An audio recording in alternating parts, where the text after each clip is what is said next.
Alle Tattoo, buongiorno. Buongiorno a tutti. Questo è il tuo libro sull'arte del tatuaggio. Oh sì, che bello che è. Qual è l'arte del tatuaggio? L'arte del tatuaggio è vedere il proprio corpo come un album di fotografie e quando vuoi un qualcosa che ti rimane per sempre, metterlo su pelle. E i nostri idoli, calciatori, musicisti, praticamente adesso tutte le persone che i ragazzi ammirano sono molto tatuati.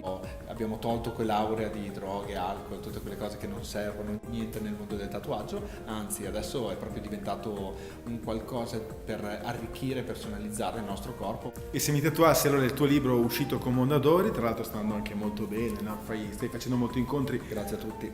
Alle Tattoo, tu lavori in una sede a Modena, ma in realtà tatui in tutto il mondo. Sempre, siamo sempre in giro, anche perché incontrare la gente è un'energia incredibile e mi racconta le sue cose, faccio una seduta piccola psicologica e poi dopo lo inchiostriamo.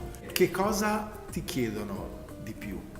Sinceramente le frasi dei cantanti sono una cosa che entra nella testa della gente e comunque personalizzare il proprio corpo con scritte, animali, il proprio cane, la propria famiglia. E ti fanno vedere le foto? Sì, mi fanno vedere le foto, noi abbiamo una trasposizione, nel senso che la faccio a modo mio, è una bozza di disegno e questo ha reso particolare il mio tipo di tatuaggio.